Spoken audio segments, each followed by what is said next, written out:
ఉన్న ఇళ్ల నిర్మాణం దగ్గర నిరసన ధర్నా. ఈ రోజు సిపిఎం పట్టణ కమిటీ ఆధ్వర్యంలో పెండింగ్ లో ఉన్నటువంటి డబుల్ బెడ్రూమ్ ఇండ్లను పూర్తి చేసి అర్హులైన పేదలకు పంచాలని సిపిఎం జిల్లా కార్యదర్శి వర్గ సభ్యులు సూర్ణపు సోమయ్య డిమాండ్ చేశారు. ఈ ధర్నా కార్యక్రమంకు ముఖ్య అతిథిగా పాల్గొని మాట్లాడుతూ గత టీఆర్ఎస్ ప్రభుత్వం ఏర్పడే ముందు అర్హులైన పేదలకు అందరికీ డబుల్ బెడ్రూమ్ ఇండ్లు ఇస్తామని చెప్తే మహబూబాబాద్ పట్టణంలోని 6,000 మంది అర్హులు అప్లికేషన్లు పెట్టుకున్నారు. అయితే 10 సంవత్సరాలు అవుతుంది, 200 పూర్తి చేశారు, పంచారు. ఇంకా 150 ఇళ్లు నిర్మాణంలో ఉన్నవి. కాంట్రాక్టర్ కూడా ప్రభుత్వం వైపు నుండి డబ్బులు రాక నిర్మాణం ఆగిపోయింది.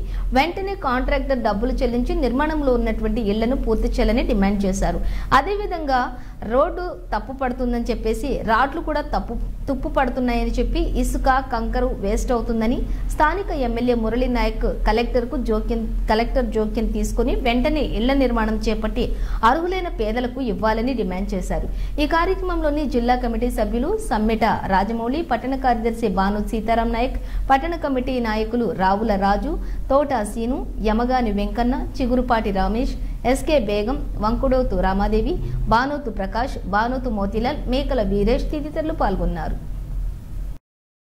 డబుల్ బెడ్రూమ్ ఇల్లు ఇస్తామని చెప్పి పగల్బాలు పలిపినట్టు టీఆర్ఎస్ ప్రభుత్వం మానుకోట పట్టణంలో డబుల్ బెడ్రూమ్ ఇల్లు లేని నిరుపేదలు దరఖాస్తులు పెట్టుకోవాలి, డబుల్ బెడ్రూమ్ ఇల్లు ఇస్తామని చెప్పేసారంటే ఆ రోజు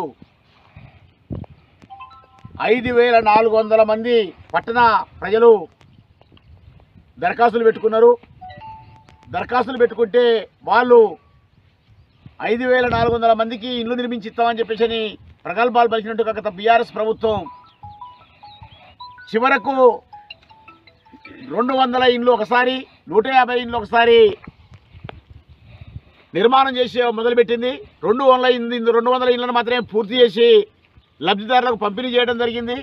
ఇంకా 150 ఇళ్లను 4 సంవత్సరాల కింద శంకుస్థాపన చేసి ఎమ్మటే పూర్తి చేస్తామని చెప్పినట్టు ఒక ప్రభుత్వం ఇవాళ ఆ ఇళ్లను మధ్యంతరంగా మాత్రమే ఆగిపోయినాయి. దీనికి కారణం ఏంది అని అడిగితే కాంట్రాక్టర్ గారు ఇప్పటి వరకు నేను చేసిన పనికి బిల్లు ఇవ్వలేదు, మాకు బిల్లులు ఇవ్వట్లేదు, బిల్లులు ఇవ్వకపోవడం వల్ల ఆగిందని చెప్పేసి అలా కాంట్రాక్టర్ గారు చెప్తున్నట్టు ఒక పరిస్థితి.